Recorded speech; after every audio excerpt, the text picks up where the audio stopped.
Hello and welcome to the Week 7 Football Outsiders Coach Rankings Show. I'm your host, Ian O'Connor, Senior Data Analyst here at Football Outsiders. And joining me as he does every week is Vince Verhei, Football Outsiders Assistant Editor. Today, we'll be talking about some of the matchups from this past weekend. There were some big upsets, as well as that big game with Buffalo and Kansas City. We'll be looking forward to some games this weekend. And we'll also take a look at the top 5 and the bottom 5 coaches for the first time this year in our Critical Call Index ranking. Before we do our usual order of business, talk about Underdog, which is a very fun platform. Come play with us on Underdog Fantasy, and you can double your first deposit up to $100 using promo code OUTSIDERS. Even with NFL best ball season over, which is what they are known for, Underdog does have other user-friendly game formats to spice up all of the action. They've got a Battle Royale, which is a 6-round best ball style draft. Gives you simpler chances to win than you have with those traditional daily fantasy sports sites, or their pick'em games, which is basically prop betting, wagering on players' chances to go higher or lower than their projected stat lines, kind of building out a parlay with those players. Those are available even in states where traditional prop betting currently is not available.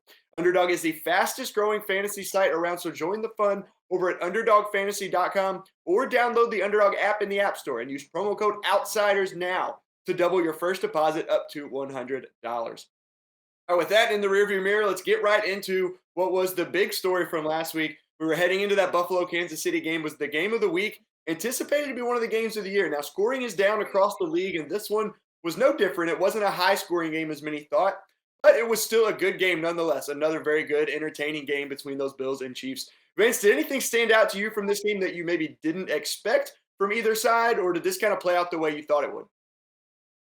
Well, I expected the Chiefs to have relative trouble with the Buffalo Bills because the Buffalo Bills give everyone trouble because they have the best defense in the league.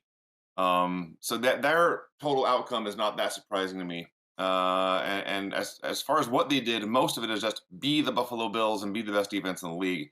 There is some interesting strategic stuff they did, and this is some notes I got from Brian Knowles in the FO Data show earlier this week. So I was going to blatantly steal from him because it's a good answer. The Bills don't typically drop 8 into coverage very often. From weeks 1 to 5, they only did that about 2% of the time. But when they played Kansas City, they dropped 8 into coverage over a third of the time, 36% to be precise. And dropping 8 and rushing 3 is a similar tactic that Cincinnati used in most of the AFC Championship game last year when they beat Kansas City. It takes away the big plays downfield and forces them to kind of march down, taking small chunks at a time. And I don't want to overstate this. I don't want to say it's like the blueprint or the secret or kryptonite for stopping Patrick Mahomes and company, but it takes away what they do best and makes them work a little harder at what they're not necessarily good at. And it worked for Buffalo because they're Buffalo. It won't work for a lot of teams. You can get away with rushing 3 over and over and over again if one of those 3 is Von Miller. There's 31 defenses that don't have Von Miller. There's 20 or 25 that don't have anyone close to Von Miller. So most NFL teams, if they just try to drop 8 and rush 3, they'll let Mahomes sit back in the pocket for a half hour, and eventually someone will get open.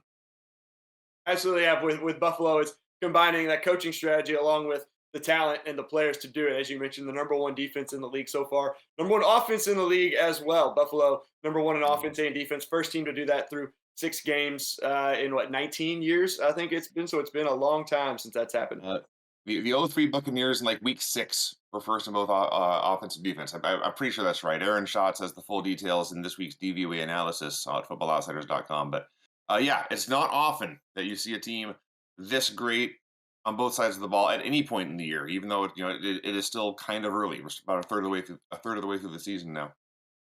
Now the other side of the ball, Buffalo didn't have their best output either. And if you're going to ask me, how did Kansas City shut down Buffalo, or what did Kansas City do to shut down Buffalo?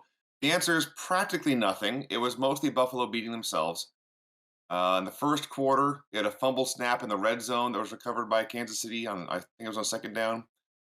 In the second quarter, they had a second and goal from the 3, and you're thinking they're at least we get 3 points out of this. Instead, Josh Allen throws 3 straight incompletions. They did not run the ball one time after having second and goal from the 3, even though they had already rushed for almost 40 yards on that drive. So they were moving the ball on the ground. So they could come away with 0 points there instead of 3 or even 7. And then in the fourth quarter, the Bills had the ball just across midfield. Devin Singletary was stuffed for a loss on 3rd and 1, and then Allen threw incomplete again on 4th and 3. So there's 3 drives where the Bills get 0 points, where with just a little bit execution, they could have had 17 or even 21.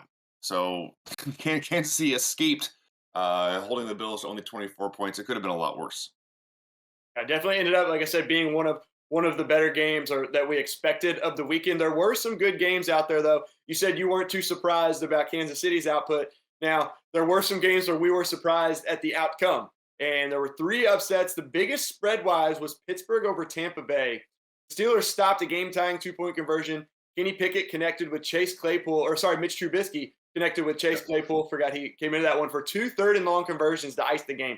A 3rd and 15 and a 3rd and 10 or 3rd and 11, I think. What were Mike Tomlin and those Pittsburgh coaches able to do to upset the Buccaneers, or was it the fact Tom Brady was at Robert Kraft's wedding and wasn't focused in on this game? The biggest issue is it's less what did Pittsburgh do to win, and more what did Tampa Bay do to lose, because there's a lot of injuries going on around. A lot of injuries going on around the NFL right now. We'll talk about that more here in another game. But the Steelers, of course, are still missing T.J. Watt, their top pass rusher. In this game, they were missing 4 starting defensive backs, including Minka Fitzpatrick. That's a recipe to throw and throw and throw and throw and throw, and just let Tom Brady and Mike Evans and Chris Godwin go win the game for you. And the Bills did But it the week before, so we all expected that, I think. yeah, but as Derek Klassen detailed in Any Given Sunday this week, that's not what the Bucs did. They kept running on 1st and 10 over and over and over again, even though it was going nowhere. They kept setting Tom Brady up in 3rd and long, and he's converted a lot of 3rd and longs in his life. But it's not the game plan should not be let's get to 3rd and long and then let Tom Brady win. So Brady was in 3rd and long all day. Couldn't execute as well as we expect Tom Brady to do. And frankly, on the other side, the Steelers did a lot of the same thing, especially when after Kenny Pickett left the game and Mitchell Trubisky came in. They were handing off on 1st and 2nd down most of the time and only passing when necessary. But for 15 minutes on one particular Sunday afternoon, Mitchell Trubisky outplayed Tom Brady. And he was converting those 3rd and longs. Most of them to Chase Claypool, but it was like a 3rd and 11 and a 3rd and 15 that he was picking up. So it's a little bit more just random fluke. For like I say, for 15 minutes, Trubisky was better than Brady. I don't expect that to happen again. But a poor game plan by Tampa Bay created a close game, and then the Steelers executed better in that close game, and that's how you come away with the win. Any given Sunday in the NFL. That's what you call it. Any given Sunday. That's why they play the games. And sticking in the NFC South, the team that the Bucs just beat narrowly, we have the Falcons, who've now won 2 of their last 3. They upset the 49ers this week. Now, we know that 49ers defense was banged up. You just alluded to that with the injuries. Also, Atlanta had a defensive score and a couple interceptions in this one. One came on the last play of the first half, so not really predictive or anything like that. Yeah. So what did you see, though, from the Falcons in terms of strategy that allowed them to pull this upset, or was it mainly just that the 49ers are so banged up? Well, yeah, I'm going to ask you a question here. It's kind of rhetorical, but what can you tell me about Charles Omenihu, Kevin Givens, Oren Burks, or Hassan Ridgeway? Do you have any data off the top of your head about any of those 4 names? So the Bears come to mind. Wasn't Oren Burks, was he a Bear at one point? He may have been. The answer is those are 4 guys who have been longtime backups for lots of teams around the league, who are all starting in the defensive front for San Francisco against Atlanta. Just a bunch of bench players who had to be thrown into a starting role because everyone's hurt. And so Atlanta, who loves to run the ball anyway, there was a clip of Arthur Smith in one of their wins earlier this year. I forget which one, but he was mic'd up. And younger listeners should mute their microphone or speakers for about 10 seconds. But as Arthur Smith said, once they got the lead, they were going to run the piss out of the ball. And they did that again against San Francisco here.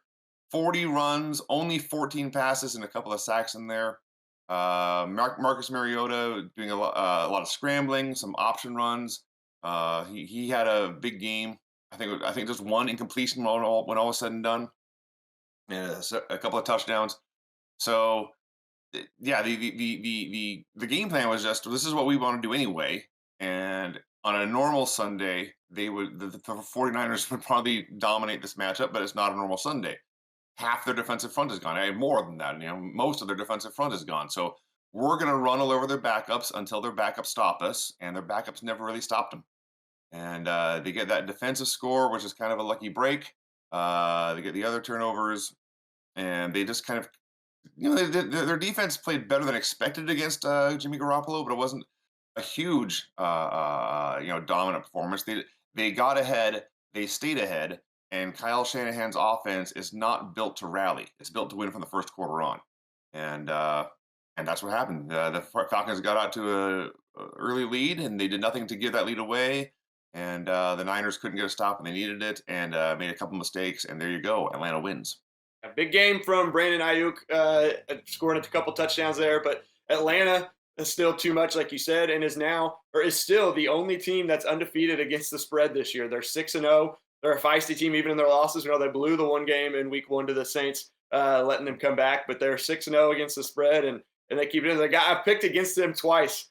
Each of the last 2 weeks, saying, "Oh, it's going to come to an end this week" in the betting and fantasy show with Tom Strachan. And I've been wrong, so I guess I could keep riding that. It might be right eventually, but they've been playing teams close this year. Yeah, there's a lot of the Falcons are kind of the good bad team, where they're not necessarily a good football team. They're a tough out, and they're going to get some wins over good teams, like they did here against San Francisco. And surprising, because they were one of the teams picked by the Football Outsider staff before the season. A lot of them had, I'm pretty sure a lot of teams, a lot of staff writers had Atlanta as the team to get the first draft pick. I picked the Giants to get the first draft pick, and they're even more surprising, and that continues week after week after week. Absolutely, and I mentioned there were 3 big upsets this week. There were 4. I kind of made myself forget about that Packers loss to the Jets. But both New York teams, perhaps we should say New Jersey teams, so Dawson Knox doesn't come for us. But they pulled upsets this week. The Jets topped the Packers, and the Giants took down the Ravens. I want to focus on the Giants that you just brought up there. While Nick Sirianni is the odds-on favorite right now, Brian Daboll seems to be the people's choice and the consensus or the conventional wisdom pick for Coach of the Year so far. What did you see from New York against Baltimore, or maybe it's things Baltimore struggled to do against New York, or even just throughout the season that allowed the Giants to pull this upset and get to 5-1? Yeah, it's a little bit of both about what the Giants are doing as far as just this game or just the season, because they won this with their usual modus operandi, which is let's not beat ourselves. It's not really an X's and O's thing, not really a personnel thing, as far as just let's play well, let's limit our mistakes, let's make the most of our opportunities, let's not have any wasted possessions, and essentially sit back and wait for the other team to melt down. And in 2022, that's a very effective strategy in the NFL if you can pull it off. But this game against the Ravens, they won the turnover margin 2-1.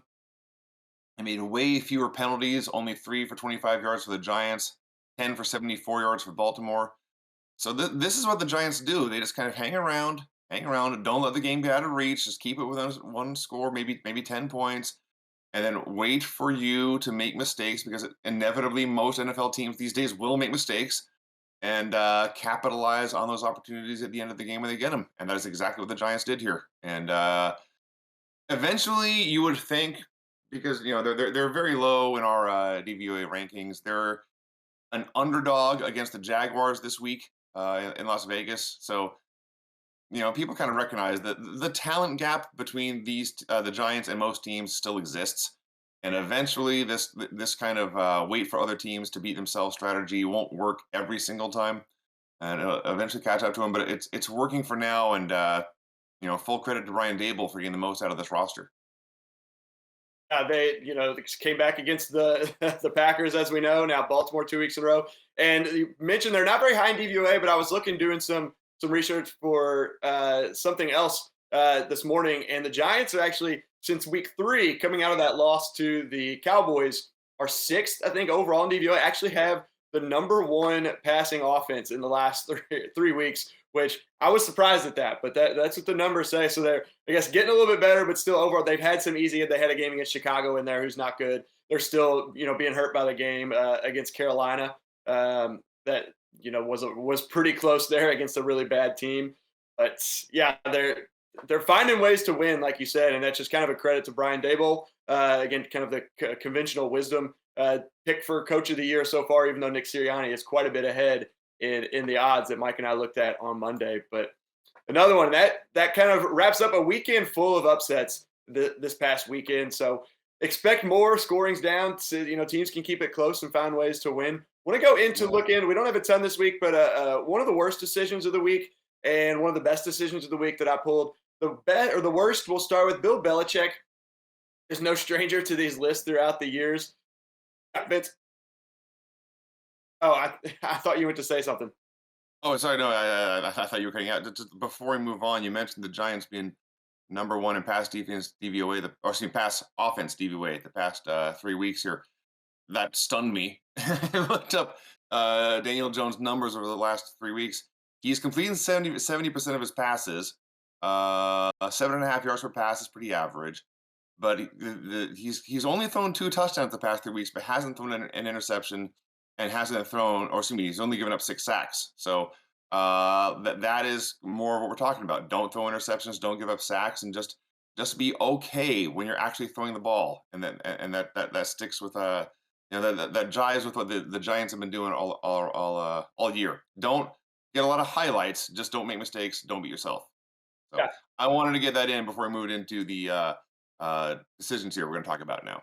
Absolutely, and that just goes back to everyone that's played youth sports, even high school sports into college. It's all about fundamentals. Like if you're a fundamentally sound team, especially in the Yep. NFL where the talent gap is so close with most of these teams, they're going to find ways to win games, especially close games like there are a ton in the NFL. So that's what they're doing really well, and we'll see. Hopefully they can keep it up. I would imagine they will. But did you mention on to the decisions? Bill Belichick had a 4th and goal halfway through the first quarter. It's a scoreless game. Playing against the Browns, yeah, he's got Bailey Zappi at quarterback, but it's early in the game. Chose to kick the field goal on 4th and goal from the 1. This was a 5.2% decrease in pre-snap win probability, top 5 on the week.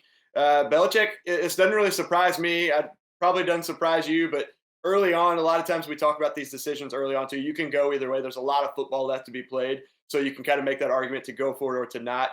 But at this point in the NFL, I think we see most coaches go for it in this situation.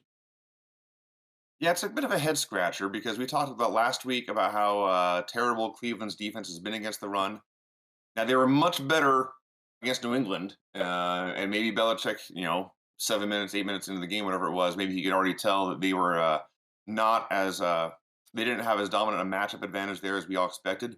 Ramondre Stevenson had a couple of highlights and some pretty good yardage totals, but his 2 touchdowns were the only times he ran for a first down in the entire game. Wow. He had like 17, 18 carries, whatever it was, and he did not pick up a first down except for those 2 touchdowns. And between that inconsistency and the huge opponent adjustments for playing the Browns defense, which had been the worst in the league by a mile, I think they're 30th now. But anyway, Stevenson was actually a very surprising last place running back in our quick reads rankings this week, which surprised even me. But when I broke down the numbers, I said, okay, I get that. That kind of makes sense.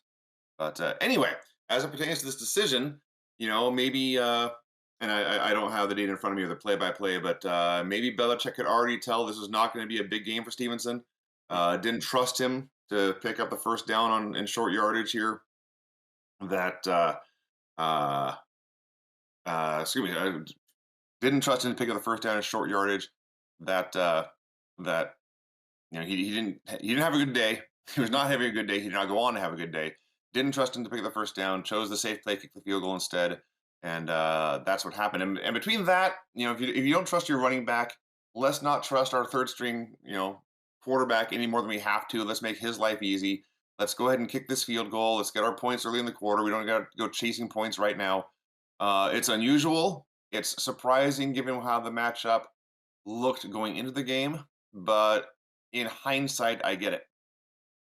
And you mentioned the play-by-play. I pulled it up on that drive, so they got an interception. Started at their own 36. Stevenson had rushes of 3 yards, 2 yards, 4 yards, 1 yard. Did have a 7-yard run that got them down pretty far, but then they had first and goal at the 1, and he got no gain, no gain. Zappi had an incomplete pass, and then decided to kick the field goal. So looks like he kind of went that way of, we've already failed 3 times. Yeah. I'm not going to take the chance, and we're going to take the field goal there, especially not having any really very good runs other than that 7-yarder on that first drive. So maybe can't fault him too much there, like you said, kind of playing it basically what had happened, what he was thinking from this game. On the other side, though, best decisions, we've got Mike Tomlin, who historically is not very good at fourth down decision making, at least over the last few years. Dead last in our CCI rank this season. Still only, he's dead last year in our CCI rank. Only 23rd this year, but had a really good call this week. First offensive drive of the game. 4th and 1 at the Tampa Bay 11 was the sixth best fourth down decision to go for it this week at about 4% increase in win probability. Ended up converting and then scoring a touchdown 2 plays later. So really good one here. Kind of going back to what we talked about with the strategy of this game and a lot of things the Buccaneers didn't do well. This was something that the Pittsburgh Steelers did do well, specifically Mike Tomlin being aggressive here and kind of starting off the game with a touchdown. Yeah, and we talked about it. This was the biggest upset of the week. I don't know if Mike Tomlin knew exactly what the spread was, but I'm sure he knew that on paper he didn't have as much talent as the other guys did. And gambling and high risk, high reward, play calling, like going for it on 4th and 1, that's an underdog strategy. And I'm sure he said, "Listen, we got a 4th down here for 4th and 1 inside the 11. I don't know how many times we're going to get to the red zone today." Turns out they didn't get to the red zone very often. We got to make the most of the chances that we can, and let's go get this one. And they did. And having that early lead, it's always better to be ahead than behind. Duh, that is true for all sports, but in football especially, it's critical because it lets you change your play calling. The clock at that point becomes your friend.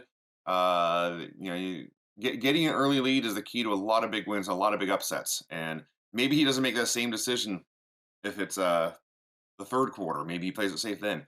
But the opportunity to get out to an early lead, build confidence in your team, and give you the play calling advantage. It's easier to call plays when you're ahead than when you're behind. So,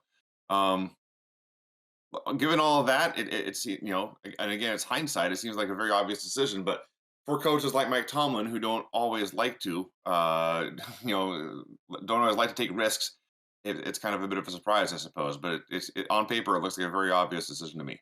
And you mentioned the underdog strategy. A lot of times we do even see coaches not go for it. And Tomlin, in his past, over the past few years, probably, like you said, maybe doesn't go for it then because he's been very conservative, even when he doesn't have the best teams last year. They weren't great and, like I said, finished dead last in 4th down decision making last year and still would not go for it even with that team that he had. So really surprising to see, but we like to see it. And Tomlin's been weird. I feel like he's obviously overall been more conservative, and I guess this is only looking at 4th downs and not things like 2-pointers. But there's been times where he's just randomly gone for 2 for no particular reason, like down 1 at the in the 1st quarter. We're down 6-7. Instead of tying the game, let's just go for 2 and maybe get ahead. And then other weeks, in the same situation, he has not done the same thing. So it's inconsistent and erratic. But on the whole, he's definitely a more conservative guy. Yeah, and when the 2-point conversion or the extra points got moved back to the 15-yard line, 2-point conversion at the 2 years ago, I think it was the Steelers that within the first 3 or 4 games went for 2 on their first and second touchdown for the first 4 games or something like that. Had a much better team then, but Right. was very aggressive, to your point, and then it kind of backed off a little bit. I don't know if it was the new thing of, hey, it's 2-point conversion from the 2 versus the 15-yard line on the kick now. We're just going to take our chances. But good to see. You don't expect him to necessarily turn a corner this year and all of a sudden be a Frank Reich or a Peterson or one of those guys. But good to see that even in some of those situations, he chooses to go for it, makes the right decision, and goes aggressive. Then moving on to, this is the first time we've brought these rankings out this year, our CCI rankings again. For those of you who aren't aware, CCI is Critical Call Index. And it's a ranking of coaches based on how much win probability they gain or lose on 4th down decisions. So going for it when they should, kicking when they should, choosing not to go for it when they should go for it is negative. You lose win probability on that before the snap. And through 6 weeks, the top 5 coaches, Sean McDermott, Cliff Kingsbury, Nick Sirianni, Dan Campbell, and Kevin Stefanski. Now, none of those really surprised me from having done these rankings and really calculated and been kind of in charge of these rankings the last few years. Does anything surprise you, Vince, just from the names on that list or based on things you've seen? I know one of these guys we've already talked about this year about how he's good and bad at the same time. Yeah. I don't know if surprising is the right word, but every time a coach goes for it on 4th down, and fails, he is roasted, and they never the coaches who go for it on fourth down and succeed don't get a lot of praise. And I want to take these rankings and just go knocking on sports writers' doors across the country and say, listen, everyone thinks the Bills and Eagles are the two best teams in the league this year, and they rank first and third in fourth down decision making, which basically means they're the most aggressive coaches. And there are a few times when these numbers say coaches should kick, and instead they go for it. But by and large, when coaches make mistake, it's being too conservative in kicking.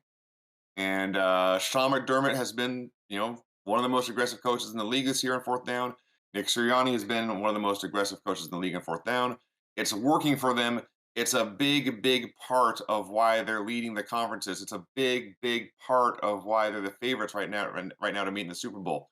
And it helps, of course, they have good offenses. The Bills can do pretty much whatever they want at this point, and the Eagles probably aren't quite in their level. But I love that this team, the last undefeated team in the league, what is their trademark play? The quarterback sneak.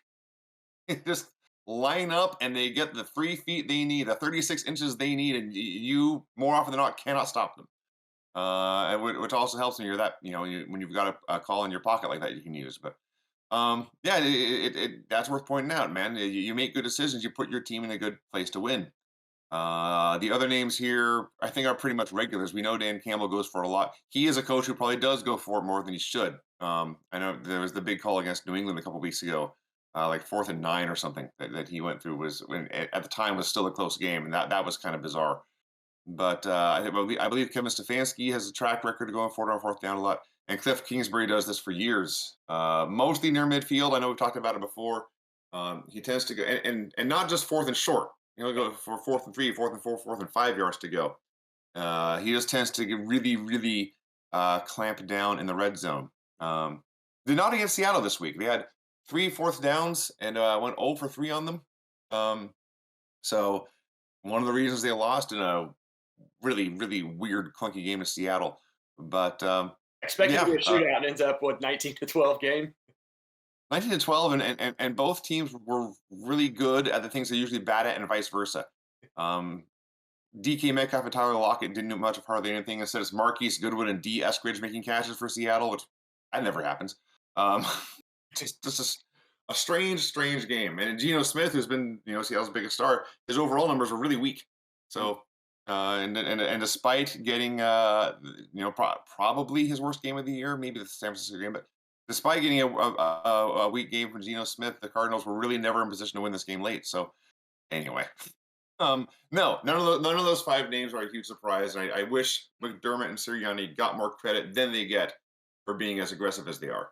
And going back, one last thing on Kingsbury too. I think it was in his first year in Arizona, he had like 4 field goals on 4th and 1 or 4th and 2 inside the 10, and has gotten a lot more aggressive. You mentioned around midfield, 4th and 5s. There was a big one last year, I remember, believing it's Minnesota, that game. They ended up winning it on a missed field goal by Minnesota, but Arizona had a 4th and 5 at like the Minnesota 40 or 45, chose to go for it, scored a touchdown. So like, to your point, around midfield, he's gotten better at those inside the 10 at least. I don't think he kicks too many 4th and 1 field goals inside the 10, but has really come a long way from his first year in that department. It was his first or second. I think it was his first year. He was first in fourth down aggression by a lot, by a wide margin. But it's because of all those midfield plays. He had 2 decisions to kick field goals in short yardage that came out as the worst decision of the entire season and the second worst decision of the entire season. So, yeah, so some weird inconsistencies there. And those came just a couple of weeks apart. So he's learned his lesson for the most part, it seems like. Looking down at the bottom 5 are some coaches that haven't really learned their lessons, but they're successful. And there's one name that really surprised me on this list. I'm sure you will think the same, but we'll start from the 28th ranked Bill Belichick, 16th in 2020, 28th last year, coming in 28th again this year so far. Brian Daboll, we've mentioned and talked about him doing a really good job this year, but 4th downs, been pretty conservative at 29th. Kyle Shanahan at 30th. Dennis Allen down there in New Orleans in his first year at 31st. Dead last in critical call index, 4th down decision making this year, is Andy Reid. He's being a lot more conservative. They're still winning games, obviously. They have a very good offense, but not sure what's going on there. Yeah, I'm going to just go through those names from the top here. Bill Belichick is probably more conservative because of the his starting quarterback was struggling, and now he's down to a third stringer who's played much better than anyone could have hoped for. But still, like I said, does not put pressure on the youngster, the low drafted rookie with a little experience. Let's just not beat ourselves. Which brings me to Brian Dable. As I mentioned, he's winning by being conservative and making the most of opportunities they have. Don't waste opportunities. Take the points when they're there. So he's kicking a lot. And if you had Daniel Jones as your quarterback, you probably wouldn't want him to convert a lot of fourth downs either. Kyle Shanahan, we've talked about. He's always low in this. He's doesn't go for fourth down very often. It's a little surprising for a running team. But then you look at how his team's doing short yardage, and they're not very good. So that makes a little more sense. Dennis Allen's a little surprising because the one thing the Saints have done very well this year is running the ball, and especially Taysom Hill running the ball out of wild Taysom or option packages. And that's you know direct snap to our big physical freak and just let him run for a yard. Seems like a very obvious thing you could do. So I'm a little surprised he's on there. Andy Reid blows me away. I don't know. Maybe it's because he was still going through a relearning phase of how his offense looks without Tyreek Hill. And it's worse than it was. There's no doubt about that. But he still has Patrick Mahomes. Still has a deep core of running backs. I believe the offensive line is still playing well, so I really can't explain it. And I know this is kind of beating a dead horse, but when he does go for it, instead of letting Patrick Mahomes win the game, he wants to go with a fake punt against Tennessee or Indianapolis, and it may have been a field goal, but it was a fake kick, and it didn't work, didn't look good, didn't make any sense at the time, doesn't make any sense now. So even when he is aggressive, he's doing it in a bad way, and I can't really explain what's going on there. So again, it's been top 10 or top 7 every year in CCI the last couple of years. Go back thing on Bill Belichick too. You mentioned his situation, which is good to point out because you mentioned 28th last year, 16th year before, but in 2019, the last year with Tom Brady, he was, I believe, 7th in aggressiveness because he had a good team, much better quarterback than he's had the last few years. So that's not surprising. And then Kyle Shanahan, for me, I think it kind of turned on. I think it was that 2019 season as well, maybe 2018. He was like top 3, I think, in our overall coach rankings up until the last few weeks. And there was a game against, I believe it was Atlanta, where he went for it with a chance to ice the game instead of kicking a field goal maybe. Didn't get it. Atlanta went down the field and got one of their few wins that year. And it seemed like from that point on, that season and then into the following seasons, he hasn't gone for as much. Like you said, shows up pretty low on these rankings a lot. I can't imagine one decision in one game would really change his philosophy that much. But that's kind of what it seems like. I remember him being very aggressive up until that point. Yeah, those things weigh on you. It can be hard to shake those effects. So, yeah, at this point, it's a track record. It's established. It's what we should expect. I know, Bill Belichick. You mentioned he was way more aggressive when he had Tom Brady. Don't forget the young Tom Brady was also very, very effective on the quarterback sneak. So that gave him an edge in that department. And I don't know if Mac Jones and Bailey Zappi are as good at that as Brady used to be. Definitely not Tom Brady. We know that. So No. we'll see if some of these coaches can improve. I would expect McDermott, Kingsbury, those top 5 to stay up near the top. And the rest of those, we're only 6 games through. Got a lot of chance to move forward or move up in these rankings. But at this point, they kind of are who you are, except for Andy Reid. He's going to be the one I'm paying attention to the most. I think a lot of people are to see how they do as we get through the rest of the season. That takes us into our best matchups for Week 7. We've got the 2 best teams and a handful of fantasy stars out on bye this week. A lot of good teams: Buffalo, Philly, Minnesota, the Rams, all on bye. Hopefully, the Rams can figure things out in the bye week. But which matchup that is being played this week, teams that are not on bye, are you most looking forward to this weekend? So you mentioned a lot of the best teams, a lot of the best players are off the table this week, or they're going to be on the couch watching the games with the rest of us. So I'm going to go with a very oddball game here as a matchup to look forward to. I'm going to go with the New York Jets and the Denver Broncos in the Battle of the Wilsons. The Jets are one of the more surprising teams up there with the Giants and Falcons at 4-2. They are 3-0 since Zach Wilson returned. But if you break it down, Wilson himself is not actually playing very well. Now he's going to face the number 1 defense against the pass in DVOA, so that's not a good matchup for him. It'll be interesting to see how he fares against his toughest matchup so far. But then, of course, I'm mostly interested in this week in Nathaniel Hackett. So For those of you who are watching the Thursday night game at against Indianapolis or the Chargers, excuse me, the Monday night game against the Chargers, you have my condolences, and actually the Colts game too. Now that I think about it, Any coming out Denver of game, that really. game, what's that? Any Denver game, basically. Any Denver game, and any Denver game in the future. But coming out of that game, Latavius Murray had 15 carries for Denver. Melvin Gordon only had 3. He's apparently benched. When they talked to him after the game, he seemed to have no idea why. He had no idea what was going on. His communication gaps there. But then, just like an hour or so before we started recording this, the Broncos announced that Melvin Gordon is still their starter. So it looked like he had been benched. It looked like maybe he was going to be trade bait. Now they're putting him still in the starting lineup. They insist, even though he's getting out touched 5-1 by Latavius Murray. So there's more communication breakdowns there. There's more the right hand not knowing what the left hand is doing, making a mess of things that should be really easy. And there's a lot of problems with this Denver offense right now. Getting untouched pass rushers coming through for sacks over and over again. But one of the problems they have is that in the second half of that game, they got very, very, very predictable. And I think it was the last 3 or 4 drives they had, including overtime, were all run on first down, run on second down, incomplete on third down, kick. And one easy way to make your offense just a little bit better is to not be so predictable. Switch things up once in a while. Throw a curveball, throw a change, do something so the defenses know exactly what you're going to do every single snap. So there you go. My very surprising, potentially ugly matchup of the week: the New York Jets against the Denver Broncos. I was speaking of that Melvin Gordon situation. I was thrilled to see that because in my home league, was going against Melvin Gordon in fantasy. I was down like 9, and I had Justin Herbert. So when I saw Melvin Gordon not on the field, I'm like, all right, I'm going to win this game. Of course, Justin Herbert ends up having the dud of all duds this week. Didn't get in the end zone. Had 230 something yards. Had a few drop deep passes. Some of them were on pass interference, but still ended up losing them by like 1 point. So that was a little frustrating.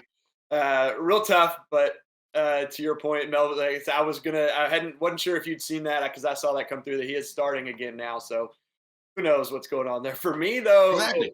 yeah, what's that? Exactly. Who knows what's going on? Because no one in Denver does. Absolutely, they're just as confused as we all are. But for me, the game as a Packers fan, it's Green Bay at Washington. They've had 2 really tough losses in a row. They looked like they weren't even ready to play football last week. Maybe coming back from London, we saw Minnesota kind of have a little bit of a letdown. They still won their game coming back though against Detroit, but the offense, it's just weird. It's 1 week, they use AJ Dillon, and the next week they use Aaron Jones, and they don't use AJ Dillon hardly at all. The next week they don't really use either of them.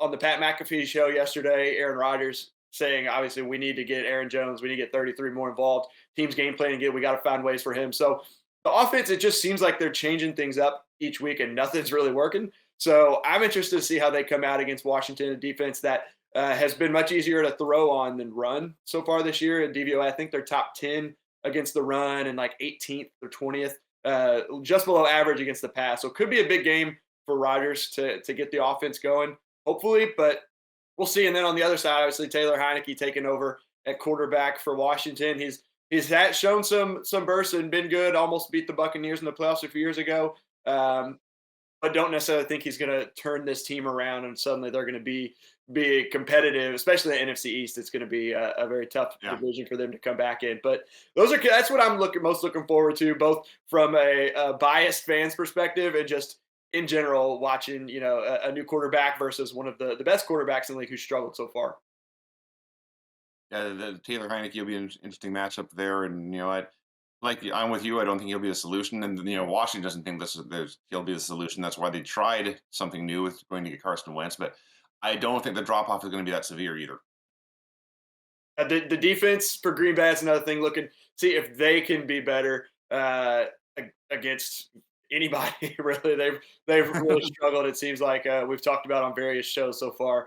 Carson Wentz had a couple big games and then had some tough games against tough defenses. But to your point, I don't think the drop off will be as big either as people might expect it. So we'll see, though. I mean, like we said, any given Sunday, anything can happen in the NFL. Everyone's pretty close together this week, so We'll have to wait and see. That'll do it for this week's Coach Ranking Show. Before we do go, don't forget you can get a free $100 from Underdog Fantasy using promo code OUTSIDERS, even in states where that traditional prop betting is not available. So you can get a deposit match up to $100 using promo code OUTSIDERS.